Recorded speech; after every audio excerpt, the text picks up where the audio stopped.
Lots of folks can stay home and watch this live or later. So it's recorded and Ed puts it up on the archive.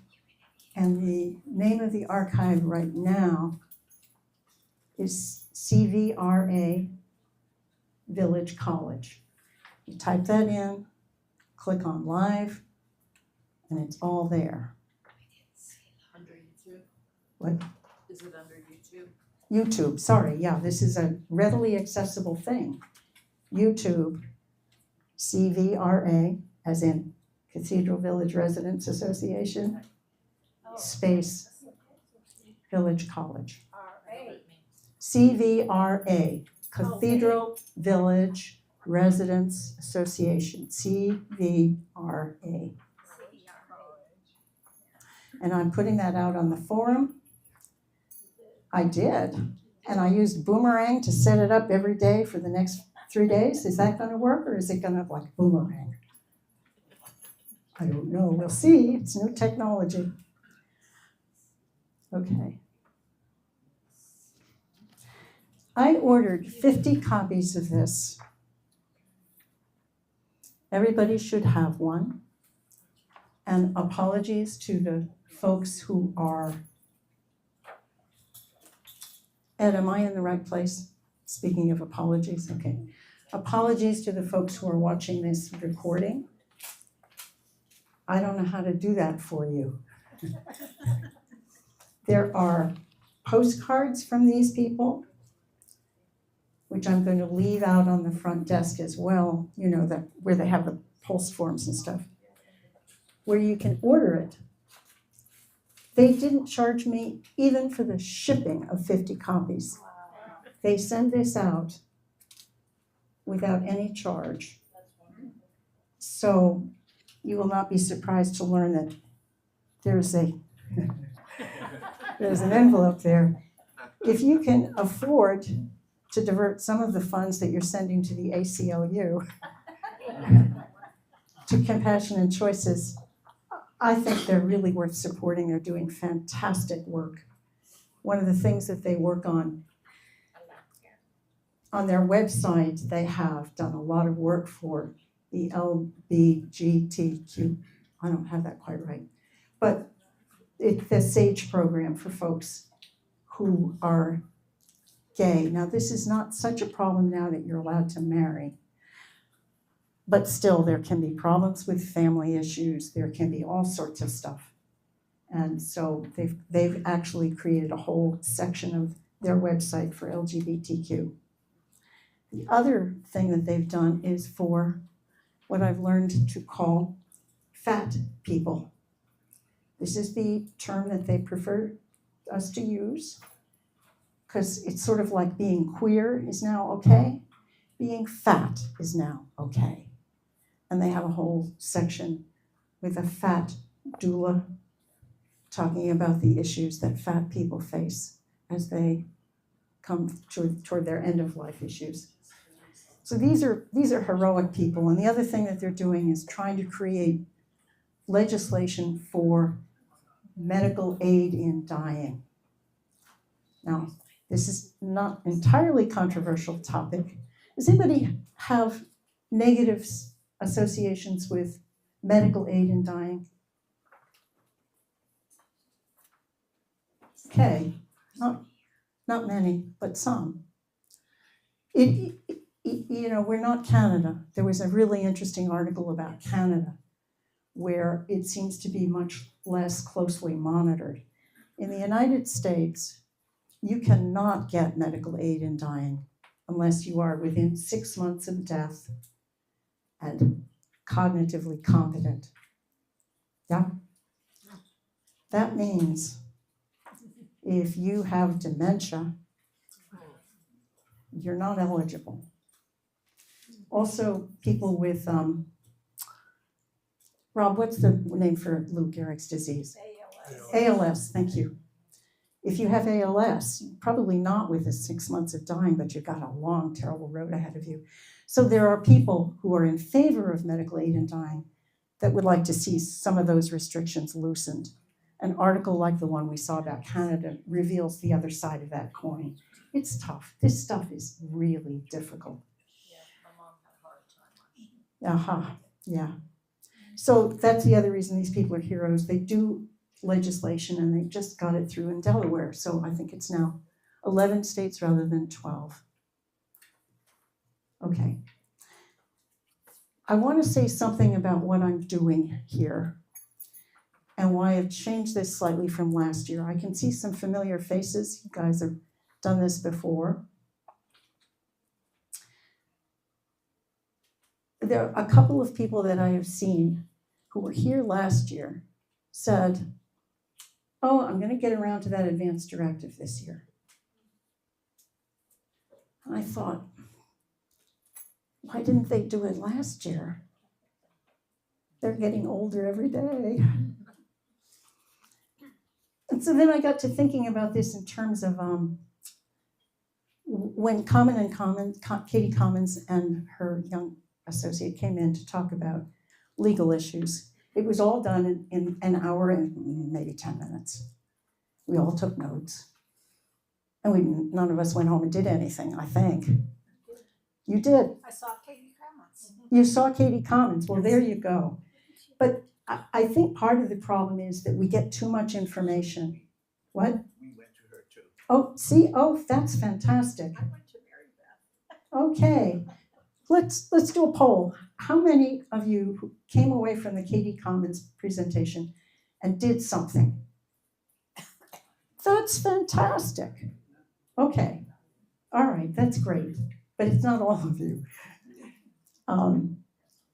Anyway, I thought I'd just slow everything down here and say to you that if you follow me with this, by the end of next week, you will have an advance directive ready to be witnessed, and you will have thought through your medical priorities.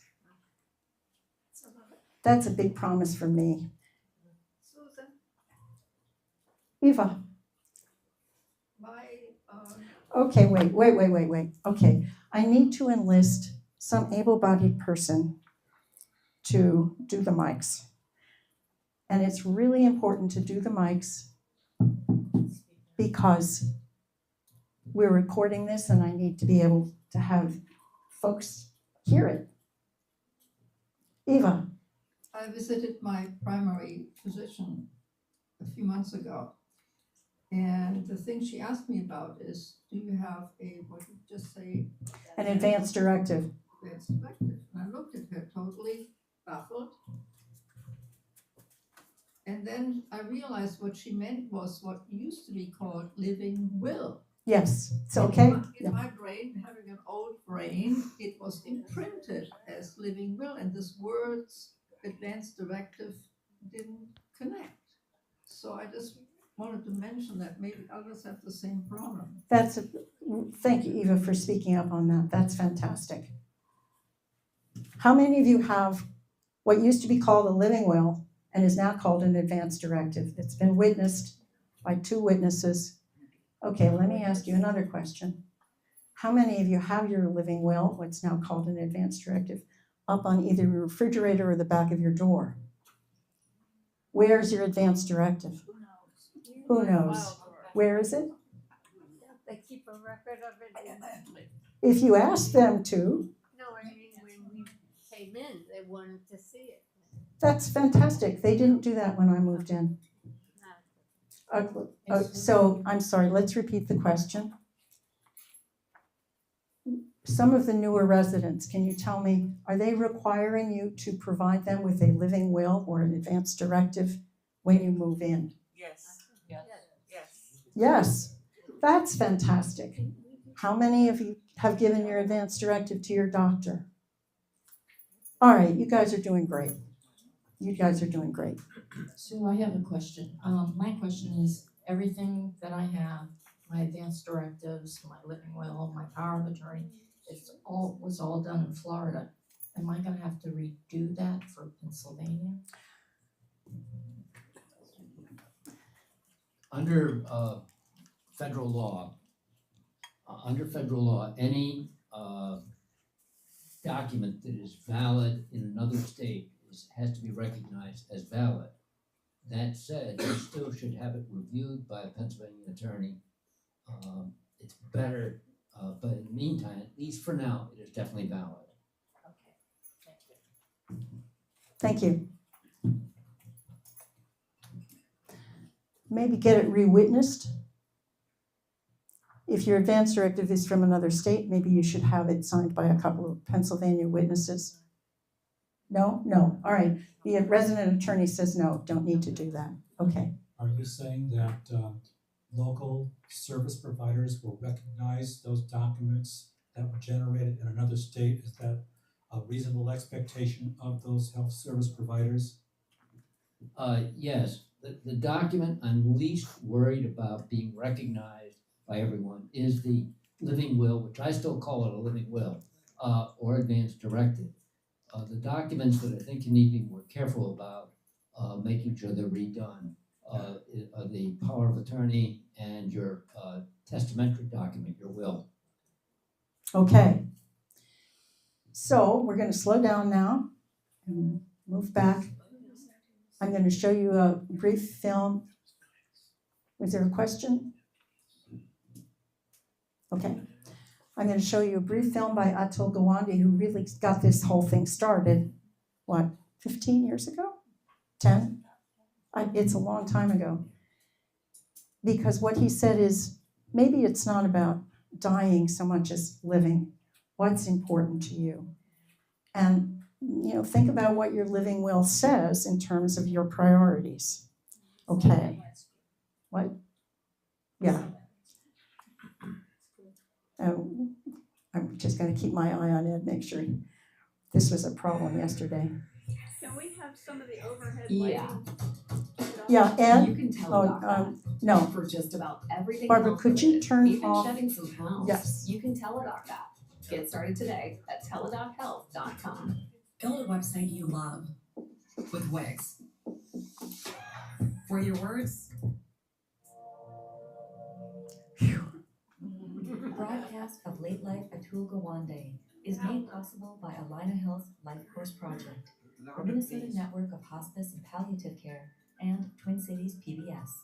Life Course is funded by the Robina Foundation. I learned about a lot of things in medical school, but dying was not one of them. And I went into medicine to learn how to fix.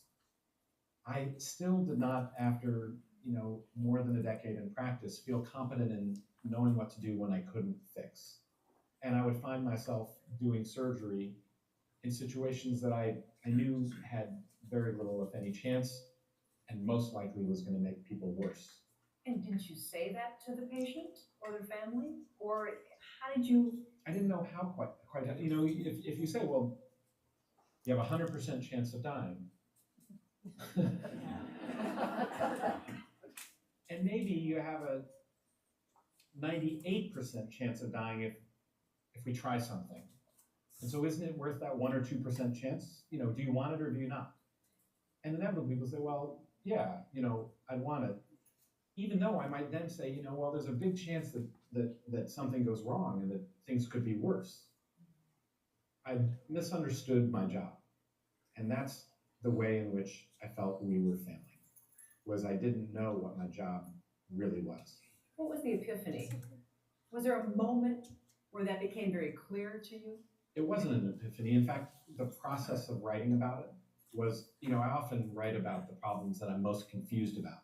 What should we do about the costs of healthcare? How do I understand the mistakes I make and my responsibilities? I wrote a piece about why do we itch? I remember that. And this one was how do we do better? How do I do better along the way? I, in fact, had written about it in certain cases from the very beginning of my writing and never came to good answers. And this time when I approached it, I just started interviewing people about their experiences, families and patients about their experiences with serious illness and serious infirmities, and learning what their experiences were, what they were going through. And then I began interviewing people that have been on the peripheries of medicine, palliative care physicians, geriatricians. I talk about, there was a geriatrics clinic 1 floor below mine in surgery. It's been there more than a decade. I never once set foot in there. I had no idea what they did. And so, you know, the wonderful thing about writing is you get to say, well, I'm writing this article or I'm writing this book. Would you let me follow you around? You know, you can't normally say that to people. But if you're writing about something, you have an excuse. And so I hung out in the geriatrics clinic. I really didn't know what hospice was.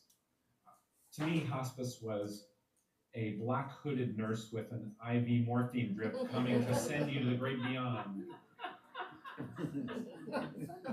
And then I went traveling with an IV, with a yeah,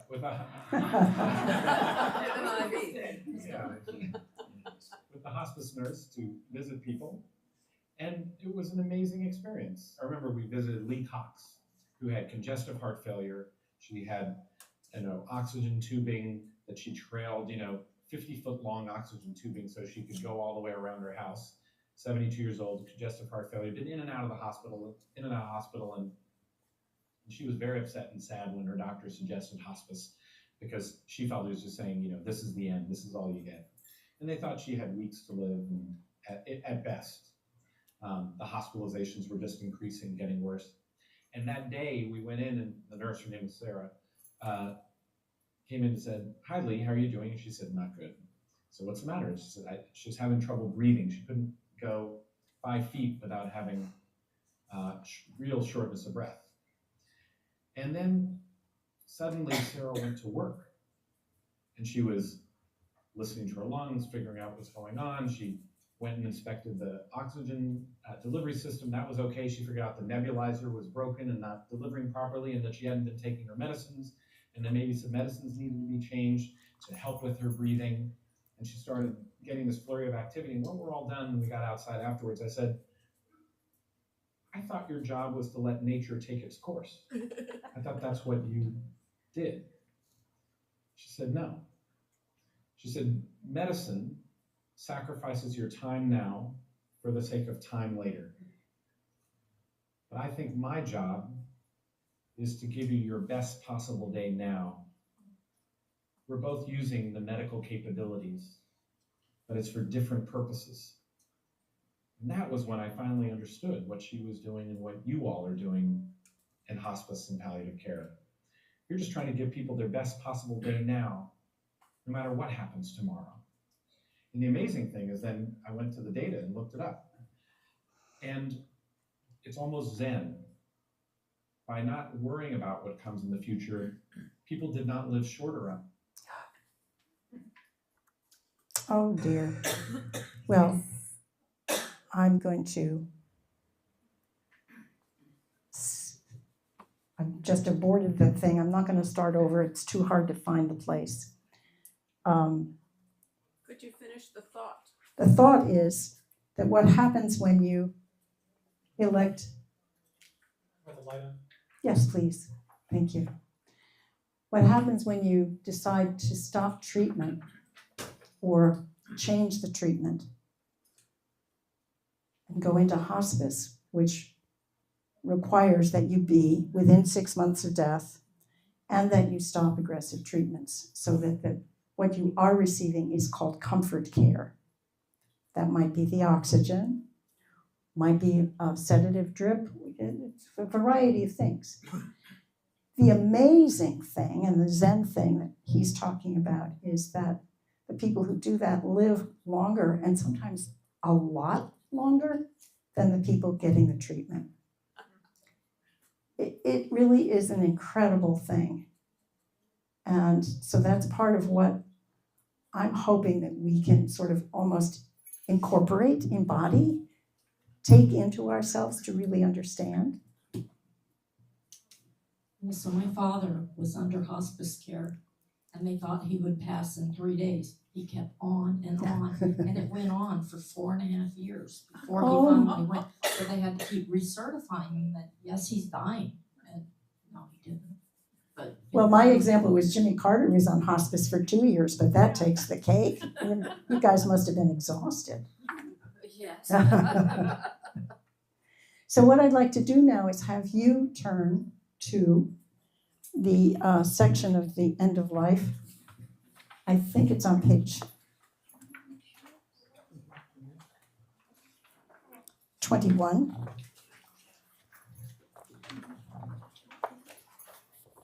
And think about what is important to you. Anybody need a pen? This is your book. Put your name on it. Bring it back again tomorrow. Ha ha ha. I do have a pen.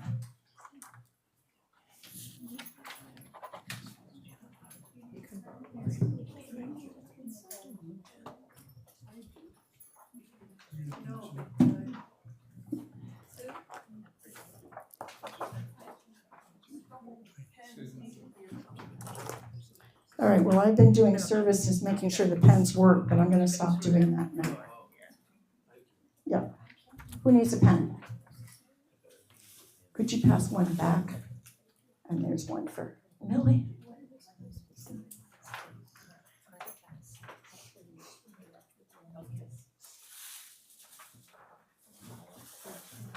Page 21.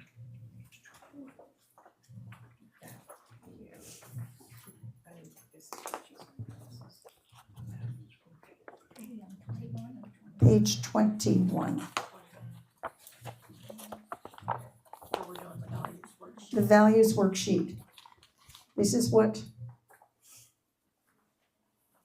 Dr. Gawande talks about when he says, what's important to you? He talks about doctors sometimes offer you the chance to treat that might shorten your life, that might lengthen the time that you've got, but impede the quality. There is almost a calculus. There's quality and there's quantity. And what you need to think about then in terms of the decisions that you make is what's important to you. I think most of us feel that the quality of life is really important. The quality of our lives is probably much more important. And if we could recognize that sometimes when we get to be 70, 75, 80, people here who are in their 70s are the young ones. We're old. And our bodies don't tolerate a whole lot of the things that a 50-year-old would tolerate. So the quality of your life or the quantity of your life. So that's where we're going to start. And let's hear what you have to say.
if you are turning the page, is anybody turning the page?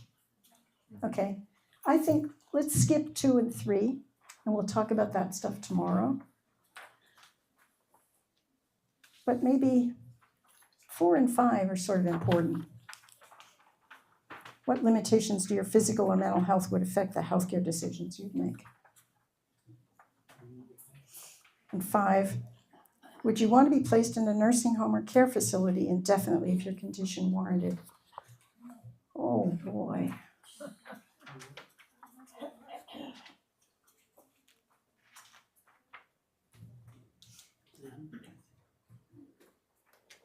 One comment. Giving your living will and healthcare power of attorney to your physician, unfortunately, is much less important now because they're not going to the hospital. It's not getting to the place it needs to be because you don't know where you're gonna be. Yeah, okay, well, let's make that point. Yeah, Yeah, okay, thank you.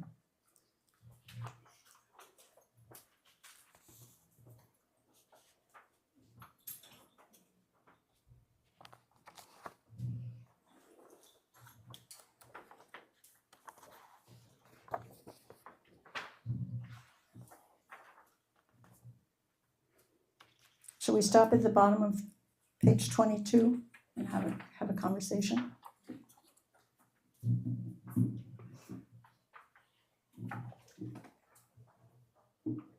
We're not talking about number 3, correct? No. Right, we'll talk about that tomorrow. Number 3 on page 22, we are not going to talk about that till tomorrow.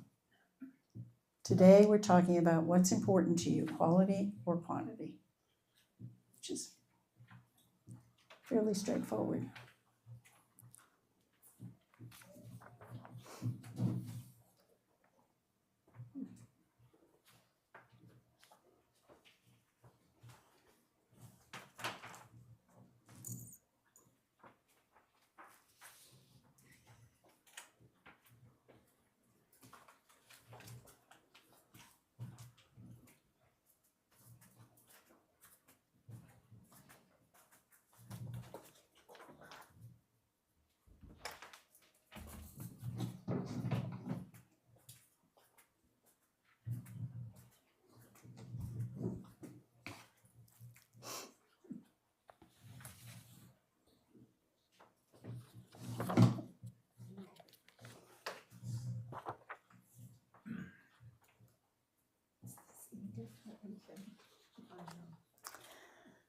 I'm trying to indicate to the folks on YouTube what we're doing. So that's to indicate that we're all with our heads down and our pens going. And this is to indicate that when I get a signal from you that you're ready to do this, let's talk about this. Let's talk about this. Why is that important? Why is it important to talk about this? So we know what we wanted. So you know what you want at the end. I think we think through, a lot of us think through what we want by talking. A lot of us think through what we think We by know talking out loud. by talking to ourselves. How many of you have talked about this kind of stuff with your family? What? My wife anyway. Your wife, anyway, with somebody. Good. And is the person that you've talked to about all of this stuff your medical proxy, the surrogate? Yes? You guys are fantastic. You're really doing great. Maybe we'll all go home. No. Okay.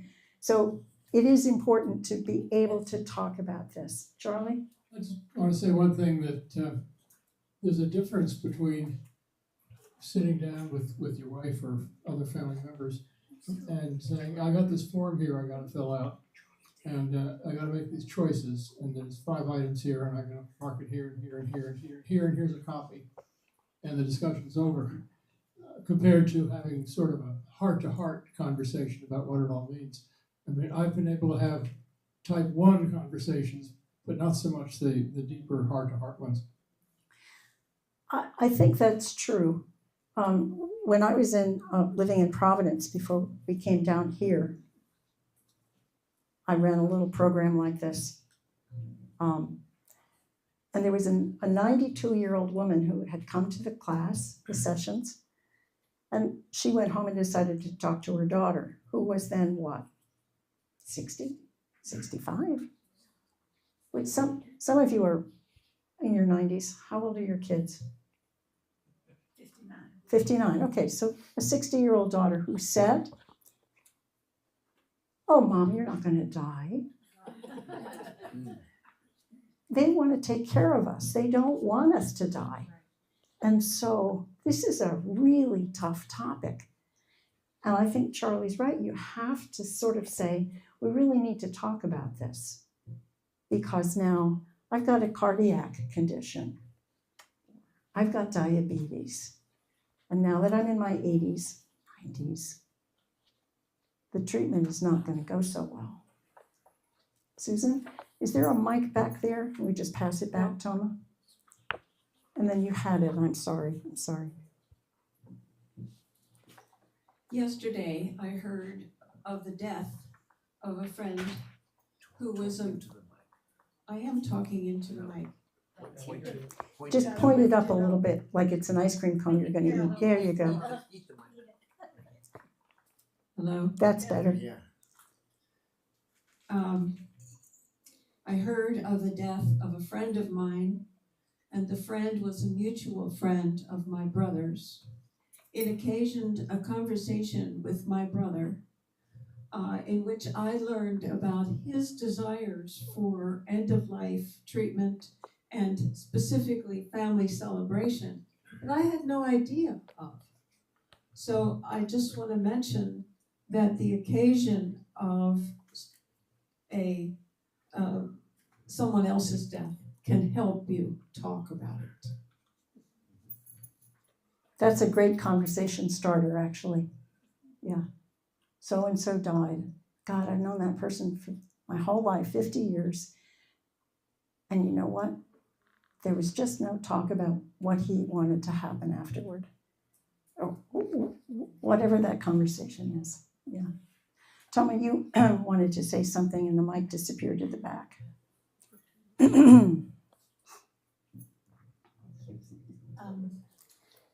One of the least helpful things when somebody wants to talk about what kind of preparations they need to make or want to make is to say, "Oh, you're okay, don't worry about that."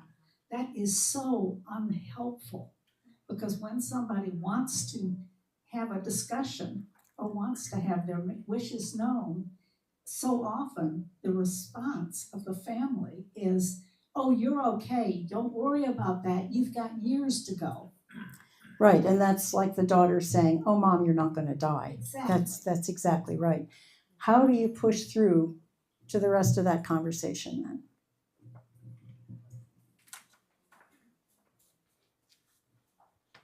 Thank you. And I have a daughter who I said, if I get dementia and I'm really bad off, please, I want to stop eating. She goes, well, if they put food in front of you, I'm going to feed you. And I said, but I don't want you to. How do you convey to your children not to do that?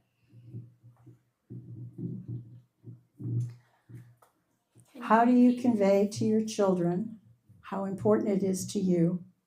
So the example here is, one of the things a lot of folks think about is if you get dementia, and in fact, there's a dementia addendum in the back of this book.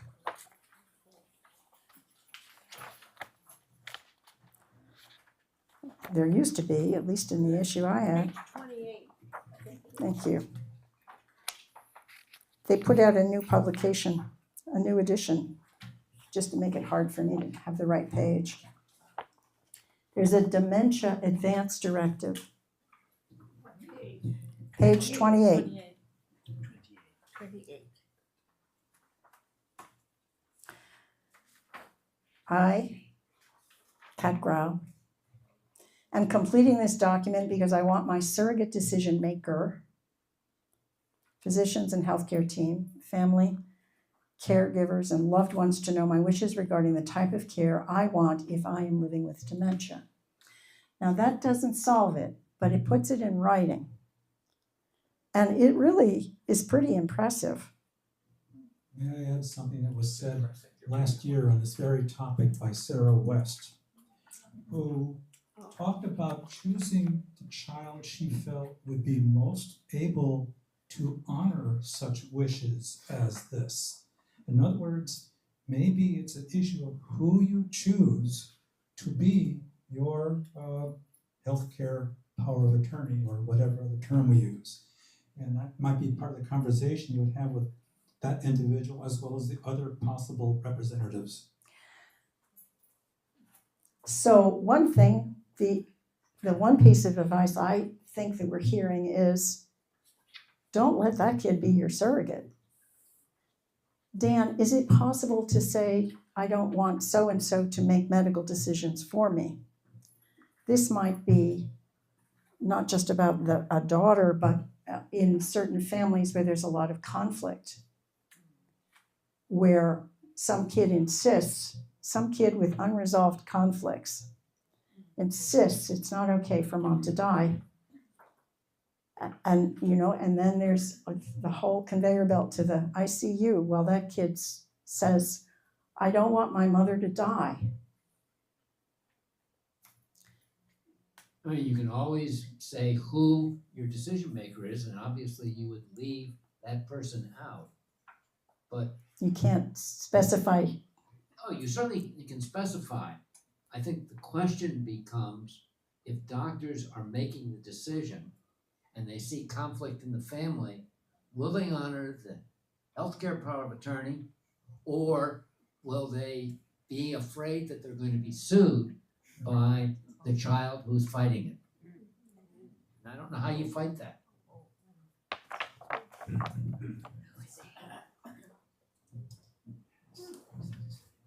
I have no answers to that, except, well, maybe I do. I think a little family therapy might be a good idea. And when you do it? Before you're in the hospital and they're fighting over what to do. Which is why I'm here today, is to say, these are really important conversations. The kid in California that hasn't spoken to you for 20 years is going to fly in. There's a wonderful Atul Gawande video where he talks about, and I'm quoting him, everybody's got everything organized. They've got it all laid out. Everybody knows what mom wants. The kid from California flies in to the hospital room and shits all over their plans. I am quoting Dr. Gawande here. Shits all over their plans. It's really important to try to involve your family in these important decisions. How about a family gathering? Do you have family gatherings? No. Okay? Oh, wait. I'm not good with this thing, but. Pretend you're eating it. Huh? Pretend you're eating it. Like an ice cream cone. Okay.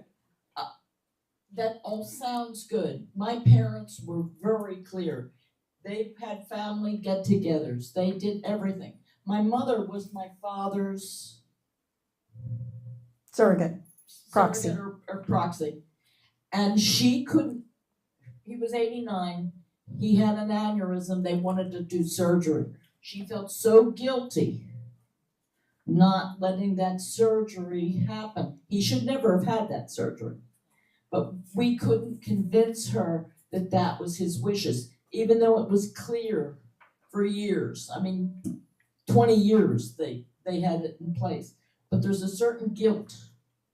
And my mother's guilt allowed that surgery to take place. No conflict. I think that's where part of the issue, it gets back to what Gawande is saying. Part of the issue is the medical establishment that treats every death as a defeat. And fights it, that creates the guilt. Two very different comments. One is our oldest son is a pediatrician. He did his residency in Minneapolis and was in two different infant ICUs, one at the university and one at a local hospital. And the difference in treatment, the university hospital created these false hopes and extended the lives of these infants that had no possibility of surviving. And the local hospital let nature take its course. And he thought it was just a terrible, terrible mistake. I would have expected that example to be flipped over and that the University hospital is the one that they want to try to save everyone. Yeah, the research-oriented places are going to try to save. right, we have this new procedure, we'll try. Or whatever. Yeah. The other comment is, I do living wills and powers of attorney for healthcare all the time. They're important.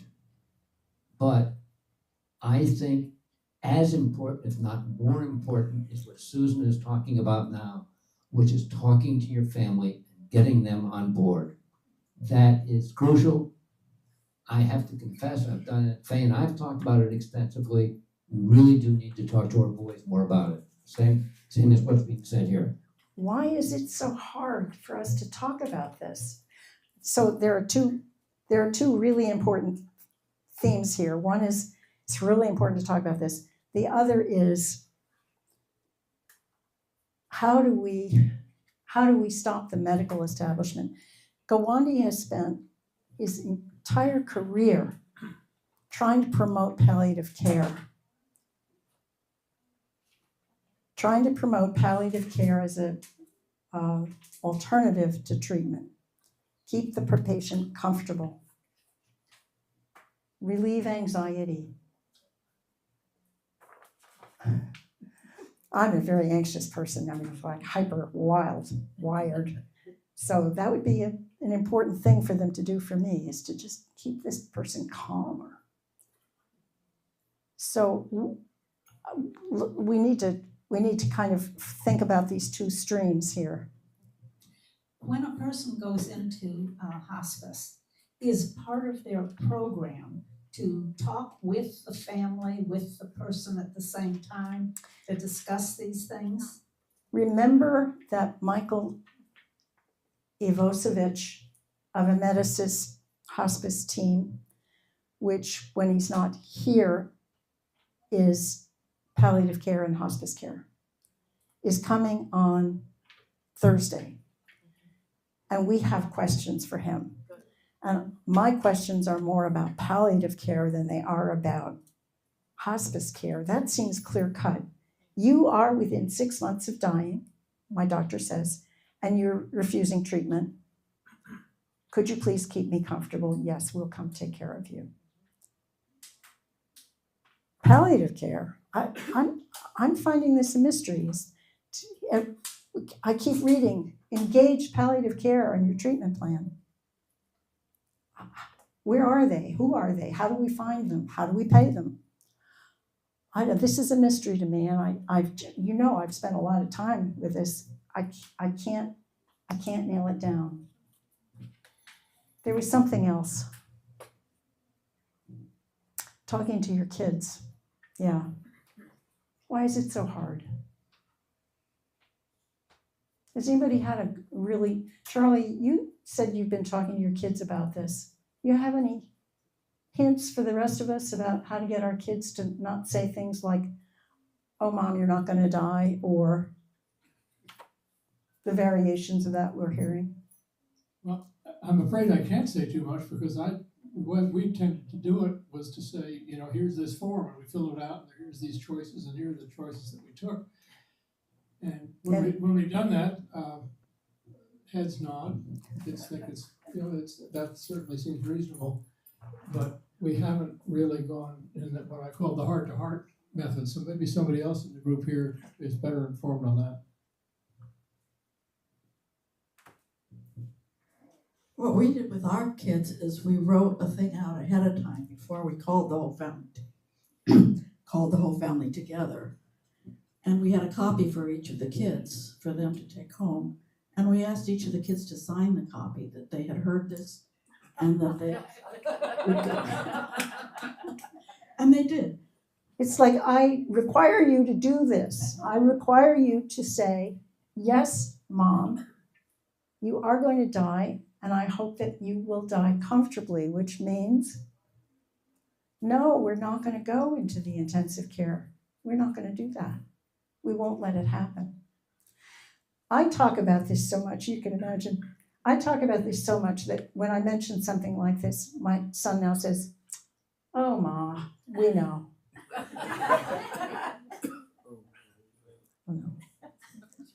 But my newest thing that I'm going to ask him is this, that if I have some sudden event and I'm over in the hospital ER and they call him, he's my, in case of emergency. I haven't told him this yet, but what I want him to say is, if I need to be intubated, CPR, all that stuff, if they ask him to leave the room, he's going to say before he leaves, if I come back and find my mother intubated, we're going to sue you because we've got these forms. Well, I think that's where the medical establishment responds. I mean, Dan is talking about this. They're worried about getting sued. And I have legal forms. They are legally binding by God. We're going to exercise that. I don't know. Maybe. It looks iffy, doesn't it? This is really hard.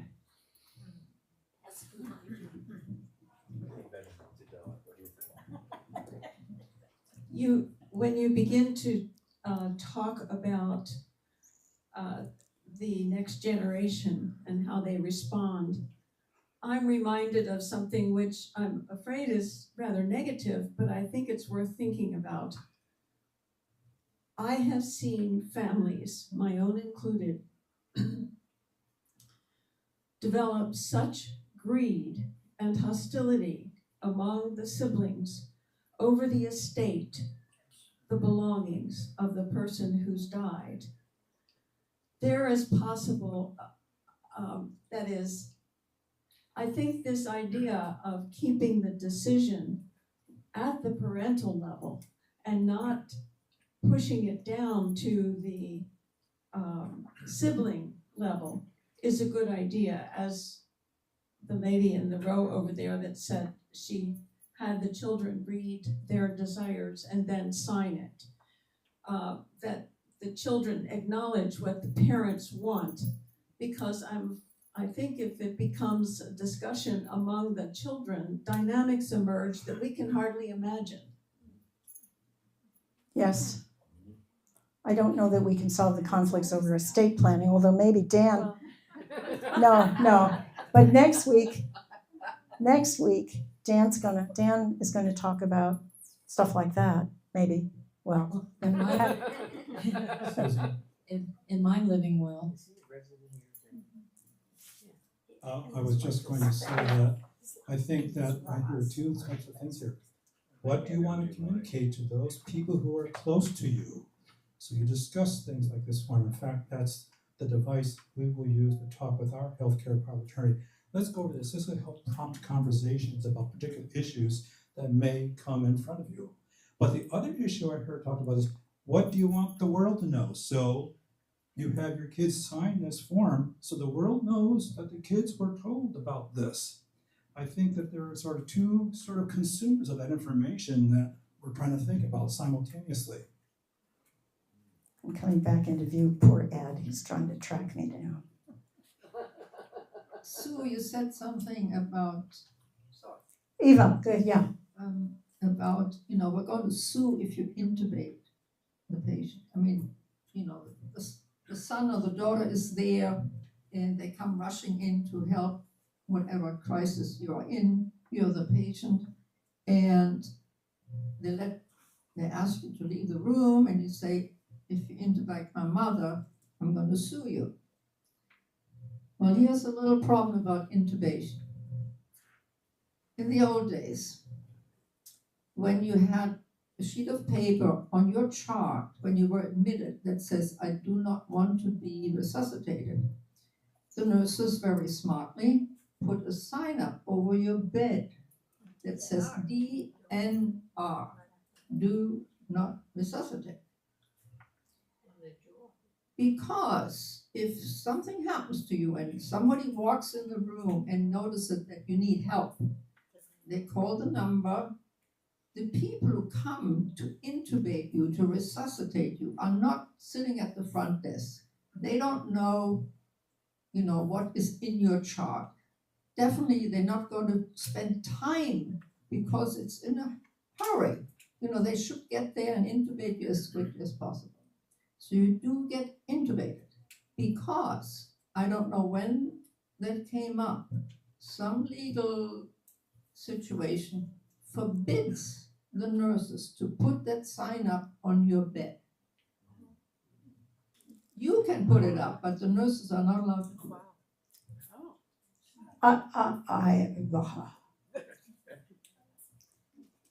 Can that be right? What about the pulse? Well, see, I had saved the pulse form as a whole different class because it's a hot topic. I remember when we had Dr. Skibla last year. Oh my God. We had so many questions for that young resident. He was just blown away. We will try to do better. Eva, I don't know what to say. Maybe we need, see, they don't get paid to come in here and talk to us about this stuff. And I have no medical background. By the way, I have no medical background. I have no law background. I'm an English teacher. The only reason that I'm up here is because I don't mind being up here.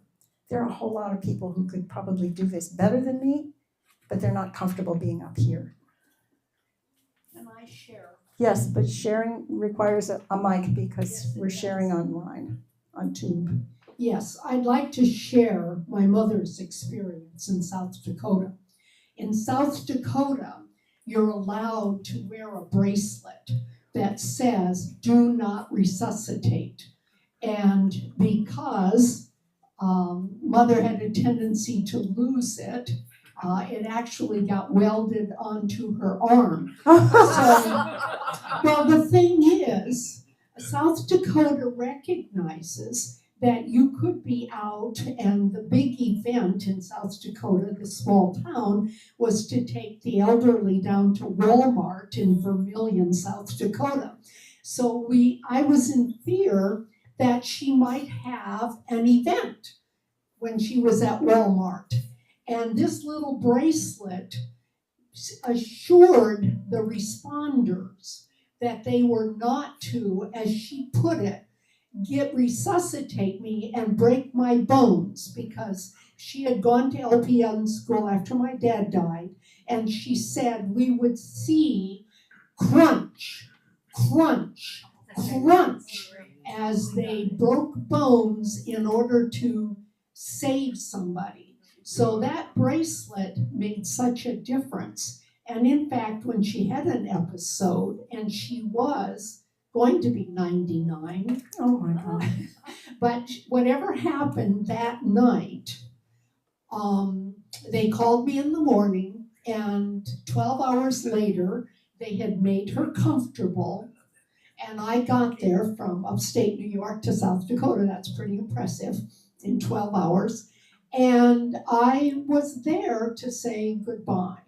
But that's that bracelet made all the difference. Okay, Eva's got the triumphant fist up. Eva's got the fist up to say, yeah, that seems like a good idea. I'm gonna throw a monkey wrench in with one you more lawyers. issue. Many doctors feel the need to recheck and make sure you haven't changed your mind. That happened with my wife's father, who had always been adamant to let nature take its course. And so at a visit when he was about 97, the doctor started asking questions about what do you want? And he said, yeah, give me the works. He was starting to just, his judgment, he wasn't necessarily understanding the questions. So you can have all of these decisions, you know what you want, but will you be able to, will you change your mind for some reason or other, and have you really changed your mind? Yeah, no, that issue is one that also plagues dementia patients. What is informed dissent? What is informed dissent? Yeah. I mean, all these forms say, if you change your mind, just rip it up and do a new one. And we all say, I mean, you know how many of us are going to have, if we live to 99, we're going to have dementia? It's kind of a lot. I mean, the statistics are absolutely dismaying. And so we say, okay, I'm going to give up eating. Well, I might need help from you to give up eating. So I'm signing this, and here's my dementia form. But then you turn into this cheerful adult person who's like happy to be alive. Looks like she changed her mind, doesn't it? I have no solutions to that. I don't know. Some of these stories are heartbreaking, aren't they?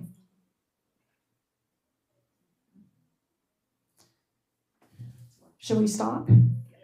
Tomorrow we're going to talk about resisting the momentum to treat, which is what we've really been talking about the whole time here today.